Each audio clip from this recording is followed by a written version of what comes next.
ನಮಸ್ಕಾರ ವೀಕ್ಷಕರೇ, ಸುಹಾಸಿನಿ ಕಾರ್ಯಕ್ರಮಕ್ಕೆ ಸ್ವಾಗತ. ಇವತ್ತು ನಾವು ಮಾತಾಡ್ತಾ ಇರುವಂತಹ ವಿಷಯ ಸಾಮಾನ್ಯವಾಗಿ ಎಲ್ಲರ ಮನೆಯ ಹತ್ರ ಇರೋದು. ಪ್ರತಿದಿನ ನಾವು ಅದಕ್ಕೆ ಪೂಜೆ ಮಾಡ್ತೀವಿ. ಈಗಾಗಲೇ ನಿಮಗೆ ಗೊತ್ತಾಗಿರಬಹುದು ನಾನು ಯಾವುದ್ರ ಬಗ್ಗೆ ಮಾತಾಡ್ತಾ ಇದ್ದೀನಿ ಅಂತ. ತುಳಸಿ ಗಿಡ ಪ್ರತಿಯೊಬ್ಬರ ಮನೆಯಲ್ಲೂ ಇರುತ್ತೆ. ನಾವು ಪ್ರತಿದಿನವೂ ಪೂಜೆ ಮಾಡ್ತೀವಿ. ಆದರೆ ಆ ತುಳಸಿಯಲ್ಲೂ ಕೂಡ ಔಷಧೀಯ ಗುಣಗಳಿವೆ. ಹಾಗಾದರೆ ಈ ತುಳಸಿ ಮಹತ್ವ ಏನು? ಇದೇ ವಿಷಯದ ಬಗ್ಗೆ ಇವತ್ತಿನ ಸುಹಾಸಿನಿ ಬೆಳಕು ಚೆಲ್ಲುತ್ತೆ. Once again welcome to the show. ನಾನು ಭಾವನಾ.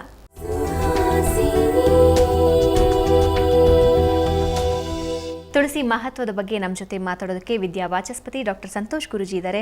ಗುರುಜಿ, ಕಾರ್ಯಕ್ರಮಕ್ಕೆ ಸ್ವಾಗತ. ನಾನು ಈಗಾಗಲೇ ಹೇಳಿದೆ, ಪ್ರತಿದಿನವೂ ಕೂಡ ನಾವು ಪೂಜೆ ಮಾಡ್ತೀವಿ. ಪ್ರತಿಯೊಬ್ಬರ ಮನೆಯಲ್ಲೂ ನಾವು ಇಟ್ಕೊಂಡು ಪೂಜೆ ಮಾಡ್ತಾ ಇರ್ತೀವಿ. ಈ ತುಳಸಿಯ ಹಿನ್ನೆಲೆ ಅಂದರೆ ಆಧ್ಯಾತ್ಮಿಕ ಹಿನ್ನೆಲೆಯನ್ನು ನೋಡಿದಾಗ ಅದರ ವಿಶೇಷತೆ ಏನು? ಅದರೊಳಗೂ ಈ ಕಾರ್ತಿಕ ಮಾಸದಲ್ಲಂತೂ ತುಳಸಿಗೆ ಬಹಳಷ್ಟು ಹೆಚ್ಚಿನ ಮಹತ್ವವನ್ನು ಕೊಡ್ತೇವೆ. ದೀಪಾವಳಿ ಆರಾಧನೆ ಏನು ದೀಪಗಳ ಆರಾಧನೆ ಪ್ರಾರಂಭವಾದ ದಿನದಿಂದ ಒಂದು ತಿಂಗಳು ಇಡೀ ಹಬ್ಬವೇ ನಮಗೆ. ಹೌದು, ಒಂದು ದೀಪಾವಳಿಯ 3 ದಿನ ಹಬ್ಬ ಆಯಿತು. ಇನ್ನೇನು ಸ್ವಲ್ಪ ದಿವಸದಲ್ಲಿ ಉತ್ಥಾನ ದ್ವಾದಶಿ ಅಂತ ಬಂತು, ತುಳಸಿ ಹಬ್ಬ ಪ್ರಾರಂಭ ಆಗುತ್ತೆ. ತುಳಸಿಗೆ ಇಷ್ಟೊಂದು ಮಹತ್ವ ಕೊಡ್ತೀವಲ್ಲ ಅಂತ ಅನಿಸುತ್ತೆ. ನೀವು ಹೇಳಿದ ಹಾಗೆ ಈ ಕಡೆಯಿಂದ ಔಷಧದ ವ್ಯಾಲ್ಯೂ ಇದೆ, ಅದಕ್ಕೆ ಈ ಕಡೆಯಿಂದ ಧಾರ್ಮಿಕದ ಒಂದು ಮಹತ್ವವೂ ಸಹ ಇದೆ. ಧಾರ್ಮಿಕವಾಗಿ ಇಷ್ಟೊಂದು ಯಾಕೆ ತುಳಸಿಯನ್ನು ನಾವು ಎಷ್ಟು ಪೂಜೆ ಮಾಡ್ತೀವಿ ಅನ್ನೋದಕ್ಕೆ ಈ ತಿಂಗಳಲ್ಲೇ ಅದನ್ನು ಹೇಳಿದ್ರೆ ಸೂಕ್ತ ಅಂತ ಅನ್ಸುತ್ತೆ. ಹೌದು, ಈಗ ತಾನೇ ತುಳಸಿ ಹಬ್ಬ ಕೂಡ ಮುಗಿದಿದೆ. ಆದರೆ ಒಂದು ವಿಶೇಷ ಭಾವನೆ ಏನಂದರೆ, ಉತ್ಥಾನ ದ್ವಾದಶಿ ಮುಗಿದ ತಕ್ಷಣ ತುಳಸಿ ಹಬ್ಬ ಮುಗಿಯೋದಿಲ್ಲ. ಅವತ್ತೇನೋ ಏನೋ ತೊಂದರೆ ಆಗಿದೆ, ಅವತ್ತು ಮಾಡಲಿಕ್ಕಾಗಲಿಲ್ಲ ಅಂತ ಇಟ್ಕೊಳ್ಳಿ. ಈ ತಿಂಗಳಲ್ಲಿ ಯಾವತ್ತಾದರೂ ಹೆಚ್ಚಿನ ದಿನಗಳಲ್ಲಿ ಮಾಡ್ಬೋದು, ಅಂದರೆ ಅವರಿಗೆ ಅನುಕೂಲ ದಿನಗಳಲ್ಲಿ ಮಾಡ್ಬೋದು, ಶುಭ ದಿನಗಳಲ್ಲಿ. ತುಳಸಿ ಪೂಜೆಯನ್ನು ಮಾಡಲಿಕ್ಕೆ ಕಾರ್ತಿಕ ಮಾಸ ಸಂಪೂರ್ಣವಾಗಿ ಪ್ರಶಸ್ತವಾಗಿರ್ತಕ್ಕಂಥ ದಿನ ಅಂತಲೂ ಸಹ ಕರೆದಿದ್ದಾರೆ.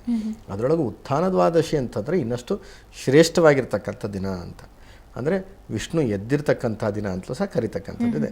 ಇದೆಲ್ಲದಕ್ಕಿಂತ ಹೆಚ್ಚಾಗಿ ಯಾಕೆ ಈ ತುಳಸಿ ಒಂದು ಗಿಡ, ಅದು ಹೌದು, ಔಷಧೀಯ ಗಿಡಗಳು ಅಂದರೆ ಇಡೀ ದೇಶದಲ್ಲಿ ಸಾವಿರಾರು ಲಕ್ಷಾಂತರ ಗಿಡಗಳು ಸಿಗುತ್ತೆ. ಆದರೆ ತುಳಸಿಗೆ ಇಷ್ಟೊಂದು ಮಹತ್ವ ಏನಕ್ಕೆ? ಒಂದು ಗಿಡಕ್ಕೆಲ್ಲ ಇಷ್ಟೊಂದು ಪೂಜೆ ಮಾಡಿಬಿಟ್ಟು ಅದು ಉತ್ಥಾನ ದ್ವಾದಶಿ ದಿವಸ ಪೂಜೆ ಮಾಡಬೇಕು, ಅದ್ರ ಜೊತೆ ಒಂದು ನೆಲ್ಲಿಕಾಯಿ ತಗೊಬಂದು ಅದರೊಳಗೆ ಇಡೋದು, ಏನಿದೆಲ್ಲ ವಿಶೇಷ ಯಾಕೆ ಮಾಡ್ತಾರೆ ಅನ್ನೋದು ನಮ್ಗೆ ಗೊತ್ತಿರಬೇಕು. ಜೊತೆಯಲ್ಲಿ ಮುಂದಿನ ಪರಂಪರೆಗೆ ಸಮೇತ ಅದು ಹೇಳ್ಕೊಡುವಂಥ ಸಾಮರ್ಥ್ಯ ಎಲ್ಲ ನಮ್ಮ ಹೆಣ್ಣುಮಕ್ಕಳಿಗೆ ಗೊತ್ತಿರಬೇಕು.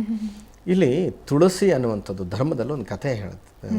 ಪುರಾಣಗಳಲ್ಲಿ ಧರ್ಮಧ್ವಜ ಮತ್ತು ಮಾಲಿನಿಯ ಮಗಳಾದಂತಹ ತುಳಸಿ ಅಂತಂದರೆ ಹೆಸರು ಇಟ್ಟಿದ್ದಷ್ಟೇ. ಅವಳು ಬ್ರಹ್ಮನನ್ನ ಕುರಿತು ತಪಸ್ಸನ್ನು ಆಚರಿಸ್ತಾಳೆ.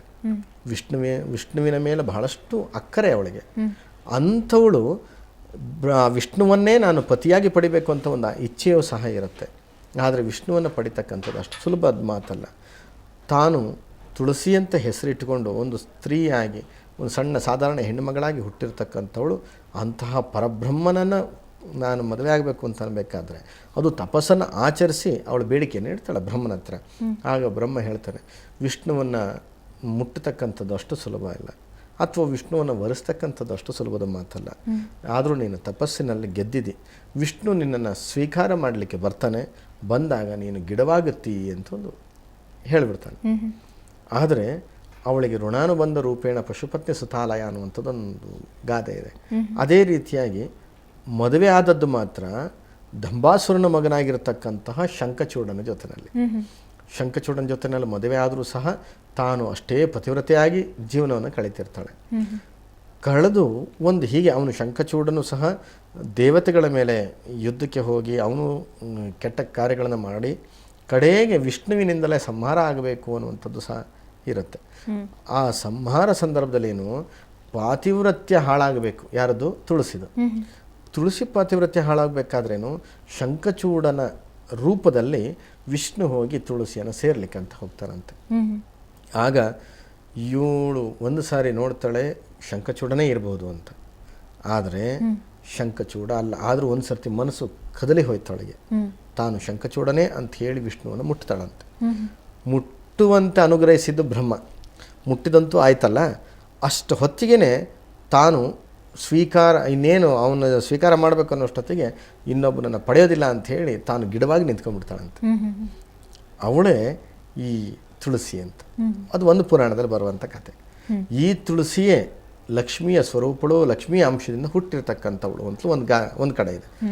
ಇನ್ನೊಂದು ಅಂಶದಲ್ಲಿ ವೃಂದೆಯನ್ನು ಸಹ ತುಳಸಿಗೆ ಹೋಲಿಸ್ತಕ್ಕಂಥದ್ದಿದೆ. ಅದು ಏನಂತಂದರೆ ವೃಂದ, ಸಾಮಾನ್ಯವಾಗಿ ತುಳಸಿ ಜಲಂಧರ ಅಂತ ಕಥೆಯನ್ನು ಕೇಳಿರ್ಬೋದು. ಜಲಂಧರ ಅನ್ನುವಂಥವನು ಒಬ್ಬ ಅಸುರನೇ. ಹೌದು. ಅವನು ಹೇಗೆ ಅಂತಂದರೆ, ಶಿವ ಇಂದ್ರನ ಮೇಲೆ ಕೋಪಿತನಾದಾಗ ಆ ಕ್ರೋಧಾಗ್ನಿ ಇತ್ತಲ್ಲ, ಇನ್ನೇನು ಸುಟ್ಟೇ ಬಿಡಬೇಕು ಇಂದ್ರನನ್ನು. ಇಂದ್ರನನ್ನೇ ಸುಟ್ಟು ಬಿಟ್ಟರೆ ಹೇಗೆ ಪ್ರಪಂಚ ಅಂಥೇಳಿ ಬೃಹಸ್ಪತಿಗಳು ಬಂದು ತಡಿತಾರಂತೆ. ಸ್ವಾಮಿ, ಭಯಂಕರನಾಗಿರ್ತಕ್ಕಂಥ ರುದ್ರ ನೀನು, ಅಂತಹ ರುದ್ರನ ರೌದ್ರಾವತಾರವನ್ನು ಯಾರೂ ನೋಡ್ಲಿಕ್ಕೆ ಸಾಧ್ಯ ಇಲ್ಲ. ಭಯಂಕರ ಕೋಪಾಗ್ನಿಯನ್ನು ಇಂದ್ರನ ಮೇಲೆ ಬಿಡಬೇಡ, ದಯವಿಟ್ಟು ಸ್ವಲ್ಪ ಶಾಂತನಾಗು ಅಂತ ಹೇಳಿದಾಗ, ಈ ಅಗ್ನಿಯನ್ನು ತ್ಯಜಿಸಿಯಾಗಿದ್ದಾನೆ ತನ್ನಿಂದ, ದೇಹದಿಂದ ಬಂದಿರತಕ್ಕಂಥ ಅಗ್ನಿಯನ್ನು ಎಲ್ಲಿ ಹಾಕೋದು, ಎಲ್ಲಿ ಹಾಕಿದ್ರೂ ಸುಟ್ಟು ಭಸ್ಮ ಆಗುತ್ತೆ. ಹಾಗಿದ್ರೆ ಏನು ಮಾಡಬೇಕು ಅಂತ ಹೇಳಿದಾಗ, ಲವಣ ಸಮುದ್ರದಲ್ಲಿ ಲೀನ ಮಾಡಿಬಿಡು ಅಂತ ಹೇಳ್ತಾರೆ. ಆ ಅಗ್ನಿ ಹೋಗಿ ಲವಣ ಸಮುದ್ರದಲ್ಲಿ ಬೀಳುತ್ತೆ. ಆಗ ಸಾಗರ ಅಂತ ಇರ್ತಾನಲ್ಲ, ಸಾಗರ ಚಕ್ರವರ್ತಿ, ಅವನೇನು ಮಾಡ್ತಾನೆ, ಈ ರೂಪವನ್ನು ತಾನು ಮಗುವಾಗಿ ಪಡಿತಾನೆ. ಜಲದಲ್ಲಿ ಹುಟ್ಟಿ ಉಳಿದಿರ್ತಕ್ಕಂಥ ಧರಿಸ್ತಕ್ಕಂಥ ಮಗುವಿಗೆ ಜಲಂಧರ ಅಂತ ಹೆಸರು ನೀಡ್ತಾನೆ. ಆ ಕ್ರೋಧಾಗ್ನಿಯಲ್ಲಿ ಬಂದಿರತಕ್ಕಂಥ ಮಗುವೇ ಆದರೂ ಸಹ ಭಯಂಕರ ರೌದ್ರಾವತಾರದಿಂದ ಉಳಿದಿರುತ್ತೆ. ಜೊತೆಯಲ್ಲಿ ತಮೋ ಮತ್ತು ರಜೋಗುಣಗಳಿಂದ ಬಹಳಷ್ಟು ಕೆಟ್ಟ ಸ್ವಭಾವನೂ ಆಗಿರ್ತಾನವನು.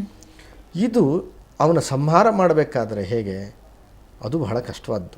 ಶಿವನಿಂದನೇ ತಾನು ಸಾಯಬೇಕು ಅನ್ನೋದು ಸಹ ಅವನು ವರವನ್ನು ಪಡೆದಿದ್ದ. ಇಲ್ಲಿ ತಂದೆಯಿಂದಲೇ ಸಾಯ್ತಕ್ಕಂಥದ್ದು ಅಷ್ಟು ಸುಲಭನೂ ಇಲ್ಲ. ಇಲ್ಲಿ ಇನ್ನೊಂದು ಮಾತು ಏನಾಗಿದೆ, ಅದೇ ವೃಂದೆ, ಅವನ ಆ ಜಲಂಧರನ ಹೆಂಡತಿ ವೃಂದೆ, ಅವಳು ಮಹಾನ್ ಪತಿವ್ರತೆ ಆಗಿದ್ಲು.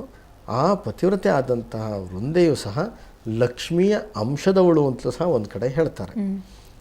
ಇಲ್ಲಿ ವೃಂದೆಯ ಪಾತಿವ್ರತ್ಯ ಕೆಡ್ತು ಅಂತಂದರೆ ಮಾತ್ರ ಜಲಂಧರನ ಸಾವು. ಹಾಗಿದ್ದ ಮೇಲೆ ಅದನ್ನು ಕೆಡಿಸ್ಬೇಕು, ಇಲ್ಲಾಂದ್ರೆ ಜಲಂಧರನ ಕೊಲ್ಲಿಕ್ಕೆ ಸಾಧ್ಯವೇ ಇಲ್ಲ. ಇದು ಧರ್ಮವನ್ನು ಉಳಿಸ್ಲಿಕ್ಕೋಸ್ಕರ ಪಾತಿವ್ರತ್ಯನ ಹಾಳು ಮಾಡಬೇಕಾಗತ್ತೆ ಅಂತ ಹೇಳಿ ವಿಷ್ಣುವನ್ನು ಜಲಂಧರನ ಹತ್ರ ಹೋಗಬೇಕು, ಹೇಗೆ ಉಪಾಯ ಮಾಡೋದು ಅಂಥೇಳಿ ಈ ಶಿವ ಮತ್ತು ವಿಷ್ಣು ಇಬ್ಬರು ಸೇರಿ ಯೋಚನೆಯನ್ನು ಮಾಡ್ತಾರೆ. ಆಗ ಲಕ್ಷ್ಮಿ ಒಂದು ಮಾತನ್ನು ಹೇಳ್ತಾಳೆ. ಅದೇ ಸಂದರ್ಭದಲ್ಲಿ ದೈವದತ್ತವಾಗಿ ನಡೀತಕ್ಕಂಥ ಒಂದು ಕ್ರಿಯೆಗಳಿವೆಲ್ಲ. ಲಕ್ಷ್ಮಿ ಹೇಳ್ತಾಳೆ, ನನ್ನ ಸಹೋದರನಾಗಿರ್ತಕ್ಕಂಥ ಜಲಂಧರ, ಅವನ ಮನೆಗೆ ಹೋಗಬೇಕು, ಅವನನ್ನು ನೋಡಬೇಕು ಅಂತ. ಹೇಗೆ ಸಹೋದರ? ಅದೇ ಕ್ಷೀರೋದ್ಭವೆ, ಯಾರು? ಲಕ್ಷ್ಮಿ. ಹೌದು, ಕ್ಷೀರ ಸಮುದ್ರೋದ್ಭವೆ. ಆ ಸಮುದ್ರದಿಂದ ಬಂದಿರತಕ್ಕಂತಹ ಲಕ್ಷ್ಮಿ, ಅದೇ ಸಮುದ್ರದಲ್ಲಿ ಹುಟ್ಟಿರ್ತಕ್ಕಂತಹ ಜಲಂಧರ. ಆದ್ದರಿಂದ ಸಮುದ್ರದ ಸಂಬಂಧ ಇರೋದರಿಂದ ನನ್ನ ತಮ್ಮ ಆಗಿರ್ತಾನವನು. ಆದ್ದರಿಂದ ಅವನನ್ನು ನೋಡಿ ಬರಬೇಕು, ಅವನ ಮನೆಗೆ ಹೋಗಬೇಕು ಅಂತ ಹೇಳಿ ಈ ವಿಷ್ಣು ಸಮೇತನಾಗಿ ಲಕ್ಷ್ಮಿ ಹೋಗ್ತಾಳೆ. ಓಕೆ, ಇದ್ರ ಬಗ್ಗೆ ಕಥೆಯ ಮುಂದುವರೆದ ಭಾಗವನ್ನು ಮತ್ತೆ ತಿಳ್ಕೊತೀನಿ ನಿಮ್ಮ ಹತ್ರ. ವೀಕ್ಷಕರೇ, ಈಗಾಗಲೇ ತುಳಸಿಯ ಮಹತ್ವವನ್ನು ತಿಳ್ಕೊಳ್ತಾ ಇದ್ವಿ. ಕಥೆ ಇನ್ನೂ ಇದೆ, ಅದಕ್ಕೂ ಮುಂಚೆ ಒಂದು ಚಿಕ್ಕ ವಿರಾಮ.